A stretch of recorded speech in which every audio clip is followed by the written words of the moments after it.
La première fois que je l'ai vue, allongée là, une simple ombre de plus dans la grisaille de la ville, j'ai senti quelque chose en moi se briser à jamais. Ce n'était pas seulement la pitié qu'on ressent pour un SDF, un sans domicile fixe, parmi tant d'autres qui peuplent tristement les trottoirs de Saint-Denis à la nuit tombée. C'était la reconnaissance, la douleur aiguë de l'évidence. C'était un vendredi soir de novembre, une de ces nuits où le froid, le vrai, vous glace jusqu'aux os malgré le lourd blouson. J'étais sorti du bus, les mains encore tremblantes d'une longue journée. Je m'appelle Jean-Pierre Dubois, j'ai 72 ans, et tout ce que je voulais, c'était retrouver mon 2 pièces, me préparer un bon café bien chaud et m'affaler un peu avant de dormir. Je n'attendais rien d'extraordinaire sur ces quelques centaines de mètres qui me séparaient de chez moi, dans cette banlieue où les drames sont silencieux. Mais cette nuit-là, le destin, ou Dieu, avait d'autres projets. Je l'ai aperçu de loin, une forme recroquevillée, tassée contre un mur, entre 2 cartons humides. Elle ne bougeait pas, elle ne parlait pas, elle ne tendait pas la main. Au début, j'ai vraiment cru à une énième personne démunie. Mais quelque chose m'a forcé à regarder une seconde fois. Je ne saurais dire si c'était sa longue chevelure foncée qui me semblait étrangement familière, ou la façon dont elle tenait ses bras serrés contre sa poitrine, exactement comme elle le faisait quand elle était petite et qu'elle avait froid. Je me suis approché lentement. Mon cœur battait si fort que je l'entendais résonner dans mes oreilles, une percussion sourde dans le silence de la rue. À moins de 2 mètres, mon monde a basculé. C'était ma fille, ma petite Clara, mon sang, allongée dans la rue, comme si elle n'avait plus aucune valeur. « Mon Dieu !» ai-je chuchoté, sentant mes jambes me lâcher. « Clara, ma puce, qu'est-ce que tu fais là ?» Je me suis agenouillé à côté d'elle, même si mes genoux ont hurlé à la maladresse de mes mouvements. Son visage était maculé de poussière et de larmes séchées. Sa peau était froide, ses lèvres gercées par le vent. Ses vêtements étaient déchirés, usée. Une de ses baskets n'était pas la sienne, elle semblait bien trop grande, et l'autre n'était qu'une semelle en lambeaux. J'ai posé ma main sur son épaule, le geste d'une infinie prudence. « Mon amour, réveille-toi s'il te plaît. » Elle a ouvert les yeux lentement, comme si elle luttait pour se souvenir d'où elle venait, de qui elle était. Lorsque son regard s'est posé sur moi, j'ai vu un mélange de surprise, de honte et de soulagement traverser ses traits. « Papa ?» a-t-elle murmuré d'une voix cassée. Je ne pouvais pas parler. Ma gorge s'est nouée d'une manière que je n'avais jamais ressentie de ma vie. Je l'ai juste prise par les bras et je l'ai serrée contre moi, très fort. Elle a éclaté en sanglots sur ma poitrine, faible, épuisée, comme si elle n'avait pas pleuré depuis des années. Mes mains tremblaient en lui caressant les cheveux, essayant de comprendre comment ma fille, celle que j'avais élevée avec tant d'amour, pouvait dormir à la belle étoile comme une étrangère abandonnée par le monde. « Lève-toi, ma chérie », ai-je finalement réussi à articuler d'une voix rauque. « On rentre tout de suite. Tu ne restes pas ici une seconde de plus. » Elle a tremblé en essayant de se lever. Nous avons dû le faire petit à petit, s'appuyant sur moi comme elle le faisait enfant quand elle avait peur de marcher seule les soirs d'orage. Son corps était si léger que cela m'a effrayé. Depuis combien de temps n'avait-elle pas mangé correctement ? Combien de nuits avait-elle dormi ainsi, exposée au froid, au danger, à l'indifférence des gens ? « Papa » a-t-elle redit, presque dans un murmure. « Antoine m'a laissé sans rien. » Sa voix s'est brisée en prononçant cette phrase. Et j'ai tout compris. Je n'avais pas besoin d'en entendre davantage pour savoir de qui elle parlait. Son mari, Antoine Moreau, ce même homme que je n'avais jamais vraiment approuvé, celui qu'elle avait tant de fois défendu, celui qui l'avait convaincu que j'étais trop protecteur, celui qui avait promis de prendre soin d'elle et qui l'avait détruite. Mais ce n'était pas le moment de poser des questions. Ce n'était pas le moment de la culpabilité. C'était le moment de la ramener à la maison et de la protéger. Je l'ai aidée à parcourir les quelques pâtés de maison jusqu'à mon petit appartement. Chaque pas semblait peser 1 tonne. Elle pleurait en silence. Moi aussi, bien que je ne l'ai pas laissé le voir. Une fois à l'intérieur, je l'ai enveloppée dans une couverture chaude et l'ai assise sur le canapé. Je lui ai préparé une soupe chaude, la même recette que je lui faisais toujours quand elle était malade enfant. Elle a à peine pris quelques cuillerées avant de s'endormir, vaincue par l'épuisement. Je suis resté à la regarder longtemps. Ma fille, celle qui rêvait autrefois de fonder une famille, était là, anéantie, brisée, dépouillée de tout par l'homme qui avait juré de l'aimer. Et alors, la rage m'a envahi. Une rage épaisse, profonde, comme un feu qui grandissait dans ma poitrine, mais aussi une douleur qui me faisait trembler. En la regardant dormir, j'ai compris que je ne pouvais pas rester sans rien faire. Pas cette fois, pas après avoir vu ce que j'avais vu. Je devais agir. Je devais affronter cet homme. Je devais reprendre ce qu'il lui avait volé.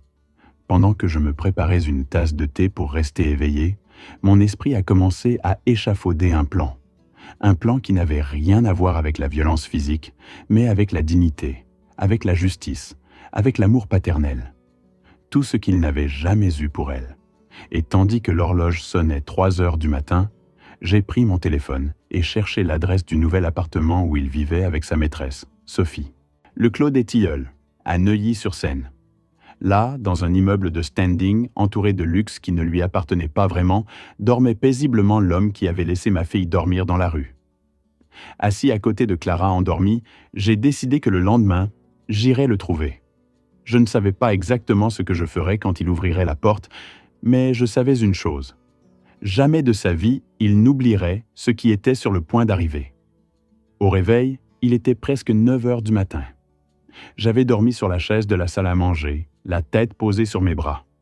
Je ne me souvenais pas à quel moment le sommeil m'avait rattrapé, mais je me souvenais de chaque détail de ce que j'avais vu la veille au soir.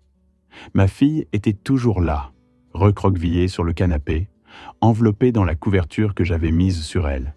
Sa respiration douce, mais son visage toujours marqué par la fatigue. Je me suis approché lentement et l'ai observé. Cette fragilité que je voyais dans son expression ne correspondait pas à la réalité qu'elle avait vécue. Et tandis que je la regardais dormir, une pensée m'a frappé avec la force d'un marteau.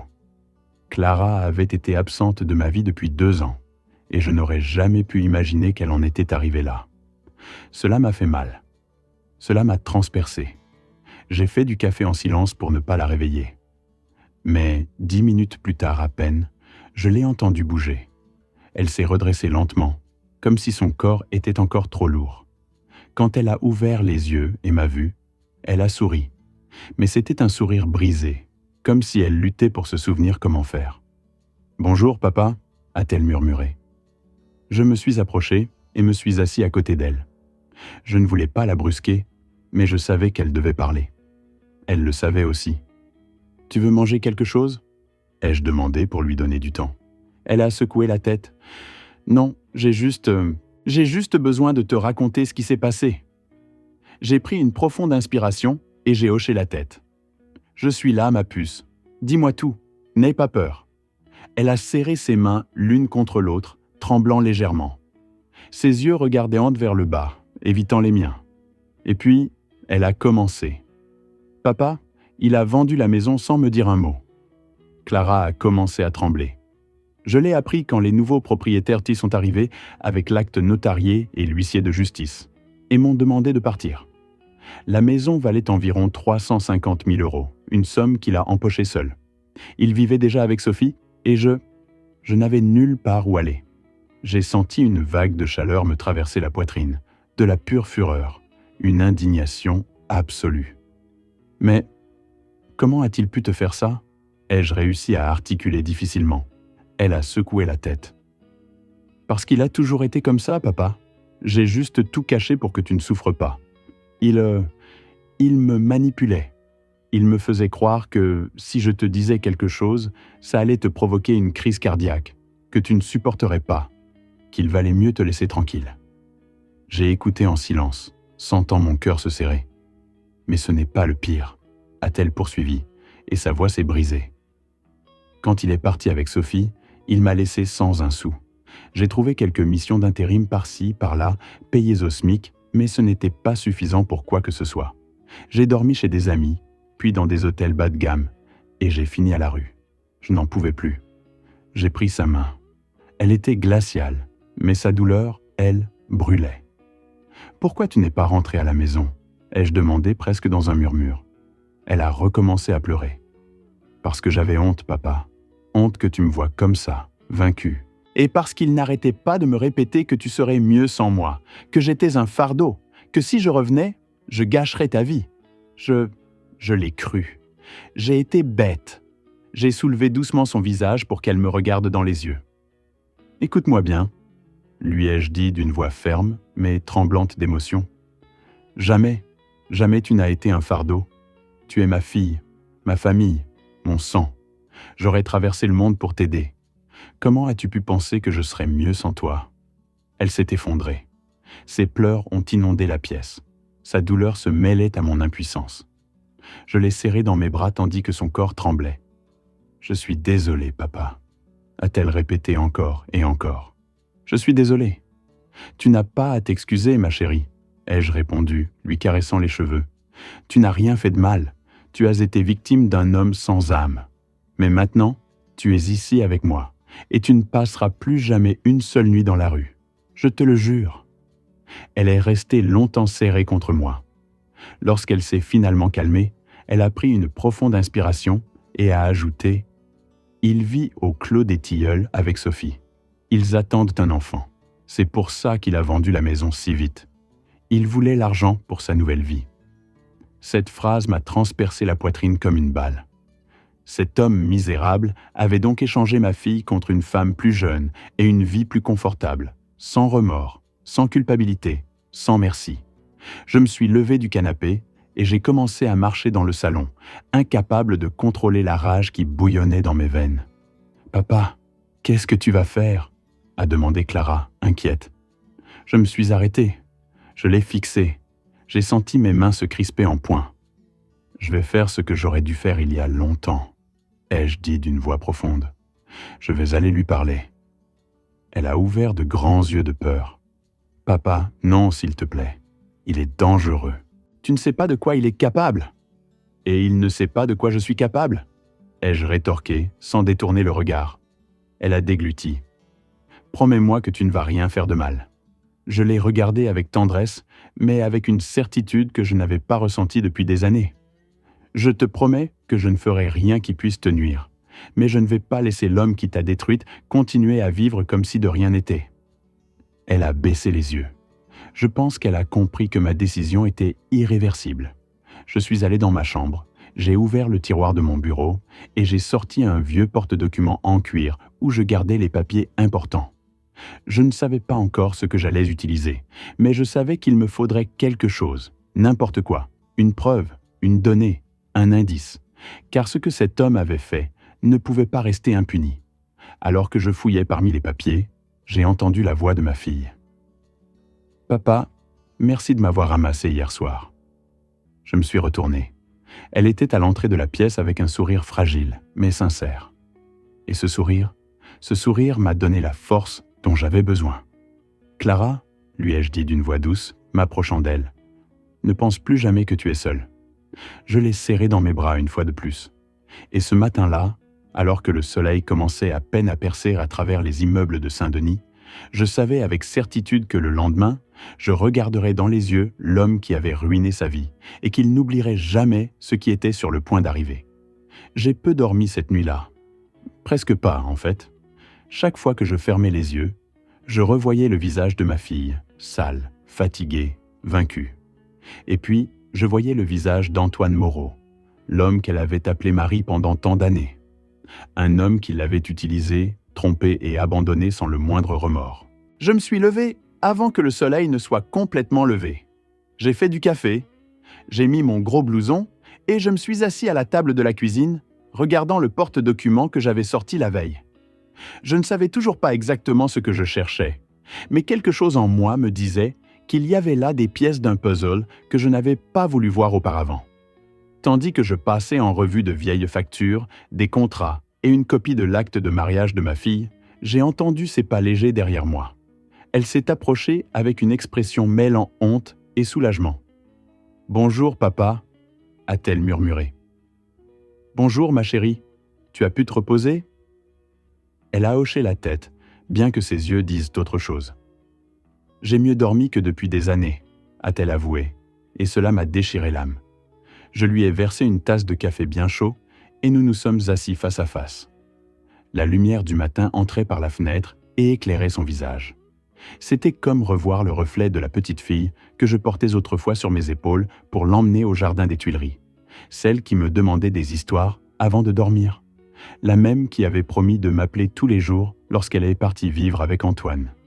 Mais la vie avait été cruelle avec elle, trop cruelle. « Clara », ai-je dit d'une voix ferme, « j'ai besoin que tu me racontes tout ce dont tu te souviens. Tout, même ce que tu penses être sans importance. » Elle s'est mordu la lèvre inférieure, hésitante. Puis elle a pris une profonde inspiration et a hoché la tête. « D'accord, papa, je vais tout te dire. » Elle s'est installée sur la chaise, comme si elle se préparait à ouvrir une boîte pleine de souvenirs douloureux. « Il a commencé à changer bien avant de partir avec Sophie, » a-t-elle commencé. Au début, je pensais qu'il était stressé par son travail dans la finance, mais non. Il avait déjà une relation avec cette femme. J'étais la stupide qui ne voulait pas le voir. « Tu n'es pas stupide ?» l'ai-je interrompu doucement. Elle a continué, ignorant mon commentaire. Un jour, il est arrivé furieux et m'a dit que la maison devait être mise à son nom. Il a hurlé. Il m'a insulté et j'ai accepté. Je ne sais toujours pas pourquoi je l'ai fait. Peut-être que j'étais fatigué, ou peut-être que j'avais peur de me retrouver seul. J'ai serré les poings sur la table. « Et quand a-t-il vendu la maison ?»« 1 mois plus tard ?» a-t-elle répondu, baissant le regard. « Il m'a dit que la vente était pour un projet d'investissement, mais je n'ai pas vu un seul centime. Quand je lui ai demandé, il m'a crié que ce n'était pas mes affaires. Puis il a disparu pendant 2 jours, et quand il est revenu, il préparait déjà son départ avec Sophie. Ma respiration est devenue lourde. Et personne ne t'a aidé?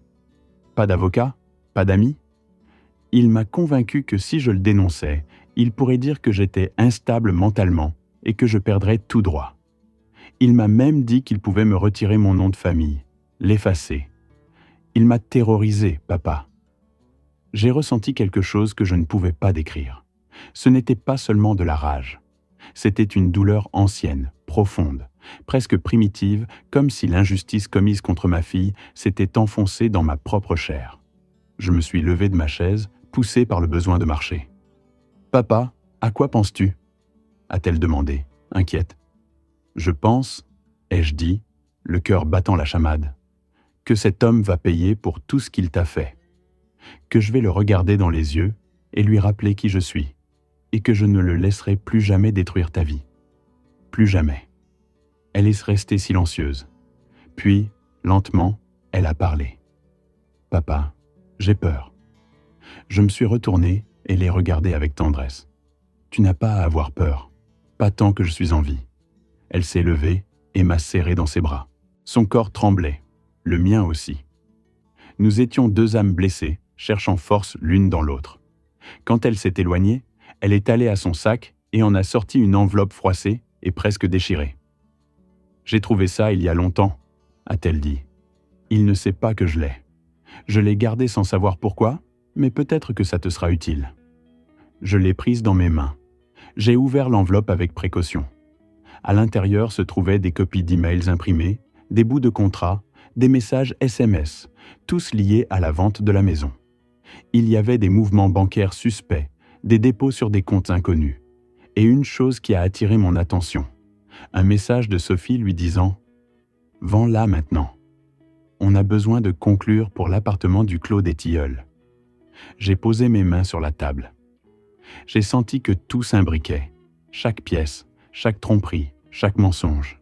Cet homme n'avait pas seulement abandonné ma fille. Il ne l'avait pas seulement manipulée. Il ne l'avait pas seulement laissée à la rue. Il l'avait escroquée. Il l'avait dépouillée de tout ce qui était à elle.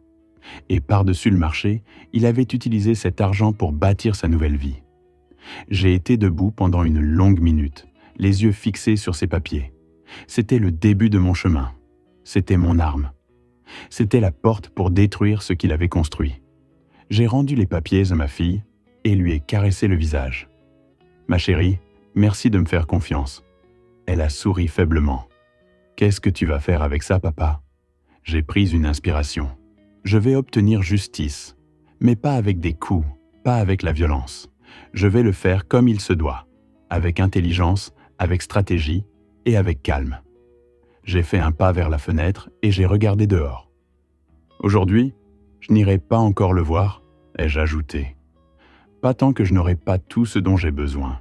Mais bientôt, très bientôt, il saura ce que c'est que d'affronter un père qui a vu sa fille souffrir. Elle s'est approchée, a posé sa tête sur mon épaule et a murmuré « Papa, j'ai peur qu'il te fasse du mal. » Mes mains se sont fermées en poing.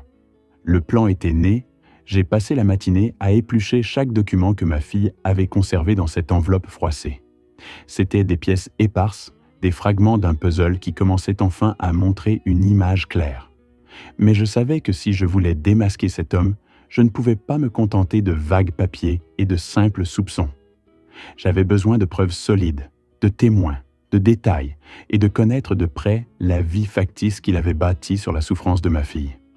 À 15 heures, j'ai pris mon manteau, j'ai rangé les documents dans mon porte-documents et je suis sorti. Clara faisait une sieste profonde. Son corps avait besoin de repos, son âme aussi. Je ne voulais pas la réveiller. Je lui ai laissé une note sur la table. « Clara, je suis sorti régler quelques affaires. Je reviens vite. Repose-toi, papa. » Tandis que je marchais vers l'arrêt de bus, je ressentais un mélange d'angoisse et de détermination. Je ne savais pas exactement ce que j'allais trouver au Clos des Tilleuls, mais je savais que je ne rentrerais pas chez moi avant d'avoir suffisamment d'informations pour passer à l'étape suivante. Le trajet a été long. L'immeuble se trouvait dans un quartier très chic de l'ouest parisien, à Neuilly-sur-Seine, très loin de Saint-Denis où nous vivions. Je me souviens que tandis que le bus avançait, je voyais des hôtels particuliers, des voitures de luxe et des gens arborant des sourires de supériorité, comme si la vie n'avait jamais osé être cruelle avec eux. Je me suis demandé combien de vies mon ex-gendre avait écrasé pour arriver à cet endroit. Combien de mensonges il avait débités, combien de dégâts il avait causés. Quand je suis descendu du bus, l'immeuble est apparu juste devant moi. Il était imposant, une construction moderne avec une façade de verre, des jardins impeccables et un portail de sécurité qui ressemblait davantage à une forteresse. Le contraste avec l'endroit où j'avais trouvé ma fille était violent. C'était obscène, c'était insultant. J'ai marché vers l'entrée d'un pas ferme, même si à l'intérieur, je portais un océan d'émotions. Un gardien s'est approché immédiatement. « Bonjour, monsieur. Qui visitez-vous » a-t-il demandé d'un ton poli mais distant. « Je suis là pour voir Antoine Moreau. » Ai-je répondu en utilisant le nom de mon ex-gendre, sentant ma voix prendre un ton que je ne lui connaissais pas. Le gardien a vérifié une liste sur une tablette. « Votre nom » Je lui ai donné mon nom complet. Jean-Pierre Dubois. J'ai attendu. Le gardien a froncé les sourcils. « Vous n'êtes enregistré pour aucune visite. » Évidemment que non, ai-je pensé. Cet homme n'aurait même pas permis à mes souvenirs d'approcher de sa nouvelle vie. J'ai juste besoin de lui laisser quelques documents. Ai-je dit, gardant mon sang-froid. Ils sont importants. Je peux attendre dans le hall. Le gardien a hésité. Il m'a regardé de haut en bas. Je ne devais pas donner l'impression d'être dangereux. J'étais un homme de 72 ans avec un porte-document à la main. Après quelques secondes, il a hoché la tête. « D'accord, mais vous ne pouvez pas monter sans autorisation. Attendez ici. » Je suis entré dans le hall. L'air froid et parfumé m'a frappé au visage. Il y avait des fauteuils luxueux, des sols brillants, des luminaires modernes, tout ce que ma fille avait perdu. Je me suis assis, j'ai pris une profonde inspiration et j'ai observé les gens qui entraient et sortaient. Jeune couple d'entrepreneurs, une femme enceinte, tous avec des vies parfaites, ou du moins des vies sans l'enfer qu'avait vécu ma fille. 15 minutes plus tard, j'ai entendu une voix familière. Ce n'était pas celle de mon ex-gendre. C'était une voix de femme. « Vous êtes le père de Clara ?» Je me suis retourné. C'était une voisine. Je l'ai su immédiatement. Elle portait un sac de course, vêtue de vêtements élégants, et avait cette expression de quelqu'un qui en sait trop, mais qui ne sait pas si elle doit parler. « Oui », ai-je répondu en me levant. « Je suis son père. » Elle a regardé de côté, comme si elle craignait d'être entendue. « Je l'ai vue il y a longtemps, » a-t-elle dit en baissant la voix, « avant qu'il ne la laisse. Votre fille venait souvent ici en pleurant. Il lui criait dessus devant tout le monde. Une fois, il l'a même poussée dans le couloir. Mon cœur s'est arrêté. « Il l'a poussée ?» ai-je demandé, sentant une vague de fureur. « Oui », a-t-elle dit en fronçant les sourcils. J'ai signalé cela à la copropriété, mais il a dit qu'elle avait juste trébuché. Et comme il est ami avec le syndic, enfin, vous savez comment ça marche. Je ne savais pas si je devais la remercier ou pleurer. Ma fille avait souffert plus que je ne l'imaginais. « Et savez-vous s'il vit ici avec elle ? Avec Sophie ?» ai-je demandé. La voisine a baissé le regard. « Oui, elle est venue vivre ici avant même qu'il ne se sépare de votre fille. Beaucoup de gens le savaient. Tout était un secret de polichinelle. » J'ai perdu mon souffle pendant un instant. La tromperie avait été plus profonde et plus éhontée que je ne le pensais. La femme s'est approchée un peu. « Votre fille ne méritait pas ça, » a-t-elle dit fermement. « Personne ne mérite ça, mais lui, il se croit intouchable. » Intouchable. Ce mot a résonné dans ma poitrine. « Merci, » ai-je répondu d'une voix basse, mais ferme. « Merci de m'avoir dit ça. » Elle a hoché la tête et s'est éloignée, me laissant seule avec des pensées qui n'étaient plus des pensées. C'était des feux, c'était des couteaux, c'était des décisions. J'ai regardé l'ascenseur. Je savais que je ne pouvais pas monter. Je savais qu'aujourd'hui, je ne pouvais pas encore l'affronter, mais j'avais besoin de voir plus. Alors j'ai quitté l'immeuble et j'ai fait le tour de la structure, cherchant des signes de sa vie de l'extérieur. Et il était là, au balcon du 4e étage. Antoine Moreau. Il riait, un verre à la main, riait comme si la vie lui appartenait, comme s'il n'avait jamais fait de mal à personne. Et à ses côtés se trouvait sa maîtresse, Sophie, la femme pour qui il avait détruit ma fille, le ventre déjà bien arrondi. Il y avait de la musique, il y avait la fête, il y avait le bonheur. J'ai senti quelque chose en moi se déchirer, car pendant qu'ils célébraient leur nouvelle vie, ma fille dormait dans ma maison après avoir vécu dans la rue. Je n'ai pas bougé. Je l'ai juste regardé jusqu'à ce qu'il rentre dans l'appartement, sans imaginer que d'en bas, l'homme qu'il n'aurait jamais dû mépriser le regardait. Ce jour-là, en m'éloignant de l'immeuble, j'ai tout compris. Je n'allais pas le frapper. Je n'allais pas l'insulter. Je n'allais pas l'affronter comme un vieil homme furieux. J'allais le détruire avec le même calme avec lequel il avait détruit ma fille. Mais, contrairement à lui, la mienne ne serait pas de la lâcheté. Ce serait la justice. Je suis rentré lentement chez moi, le porte-documents serré contre ma poitrine et l'esprit plein d'images que je ne pouvais pas effacer. Chaque pas me semblait plus lourd que le précédent. L'écho des rires que j'avais entendus sur ce balcon continuait de marteler ma tête. Quand je suis arrivé, le soleil se couchait. La maison était silencieuse. Mais ce silence n'était pas vide. C'était le silence de la paix dont ma fille avait besoin.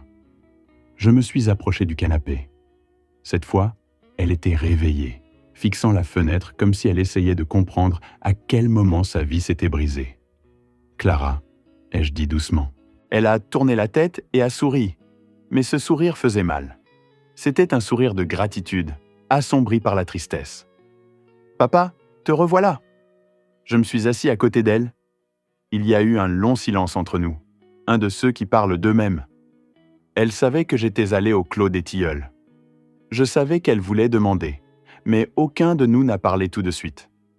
Finalement, j'ai pris une profonde inspiration. « Je l'ai vu », ai-je dit. Elle a tendu les épaules. « Lui ?» ?»« Oui, lui et elle. » Elle a détourné le regard et a pincé les lèvres, comme si elle voulait que cette conversation se termine rapidement. Je ne la blâmais pas. Revivre cette douleur, c'était comme rouvrir une plaie fraîchement refermée. « Ils ont l'air heureux », ai-je ajouté sans émotion, comme si les mots n'avaient pas de propriétaire. Elle a fermé les yeux un instant. « Je le savais », a-t-elle murmuré, « mais ça fait mal quand même. » J'ai pris sa main et je l'ai serrée. « Ma chérie, tu ne mérites pas de porter cette honte. Tu ne mérites pas de porter ces saletés sur ton dos. Il ne t'a pas détruite parce que tu étais faible. Il t'a détruite parce que tu es bonne. Et les bonnes personnes font parfois confiance à la mauvaise personne. » Ses yeux se sont remplis de larmes, mais elle n'a pas pleuré. Elle est restée immobile, écoutant. « Je ne veux pas te venger par colère, » ai-je continué. « Je veux le faire parce qu'il te doit. Parce qu'il t'a arraché ta maison, ta dignité, ta tranquillité d'esprit, et parce que moi, en tant que ton père, je ne mourrai pas sans m'assurer que tu retrouves ta vie. » Ses lèvres ont tremblé. « Papa, s'il te plaît, ne fais rien qui te mette en danger. »« Je ne le ferai pas, » ai-je répondu fermement. Je ne suis plus un jeune homme impulsif et je n'ai pas besoin de lui crier dessus ou de le toucher pour le détruire.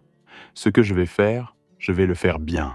Je vais le faire comme un homme qui a vécu assez longtemps pour savoir que la justice est plus puissante que la rage.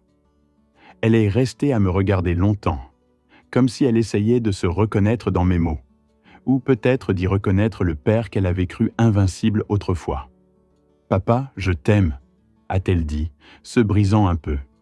Je l'ai serrée dans mes bras, une étreinte longue, sincère, de celle qui répare l'âme. J'ai senti ses larmes sur mon épaule, et j'ai pensé que même si le monde avait été cruel avec elle, je ne permettrais plus jamais qu'il la piétine. Quand elle s'est calmée, je l'ai aidée à se lever. Elle a marché vers sa chambre d'un pas lent, mais plus assuré que la veille. Je suis resté seul dans le salon. J'ai regardé le porte-documents sur la table. Les documents, les messages, les preuves de la trahison.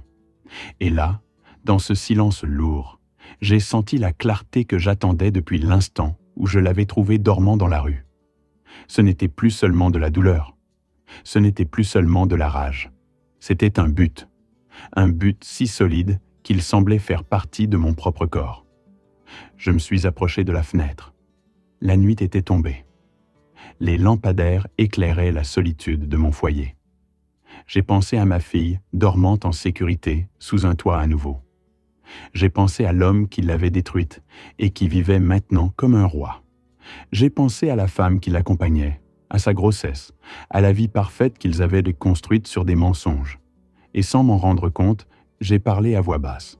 « Demain, je commence. » J'ai pris le porte-document et l'ai ouvert une fois de plus.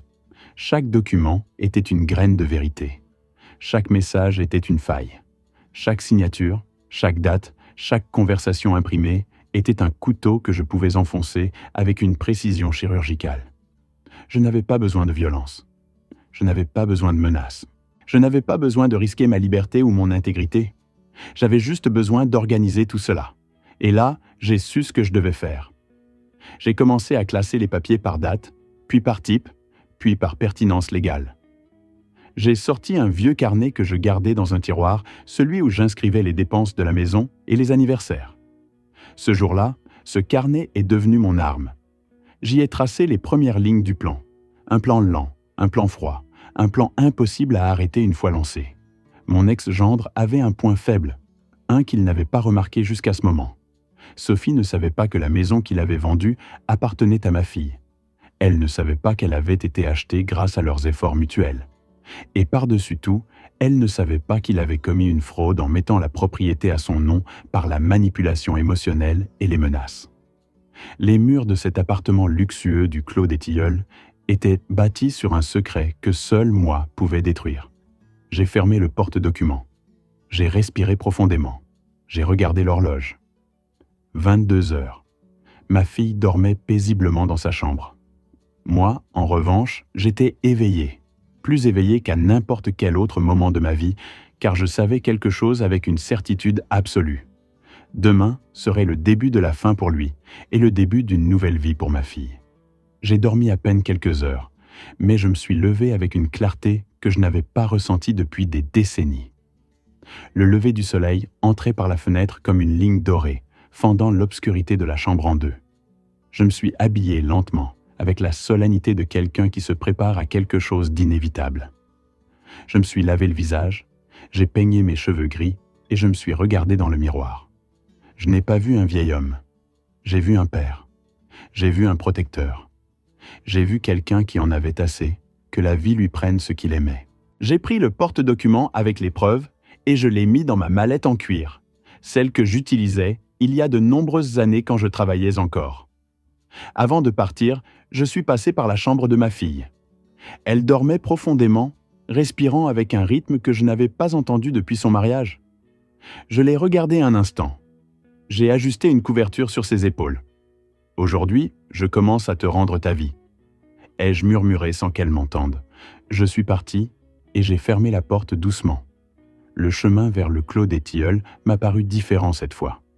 Il n'y avait plus d'angoisse ni de rage incontrôlée, seulement de la détermination. Chaque pas était une déclaration silencieuse. J'arrive pour toi, pour ce que tu as fait, pour ce que tu as détruit. Quand je suis arrivé, le gardien m'a reconnu. Il a pris une profonde inspiration, comme s'il sentait déjà la tempête que j'apportais. « Bonjour, monsieur » a-t-il dit avec une certaine gêne. « Je suis là pour voir Antoine » ai-je répondu sans détour. « Laissez-moi appeler » a-t-il bégayé. « Non » l'ai-je interrompu en le fixant dans les yeux.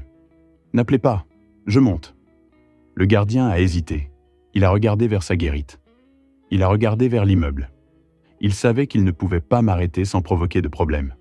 Finalement, il a cédé. Il est au 4e étage, appartement 4B.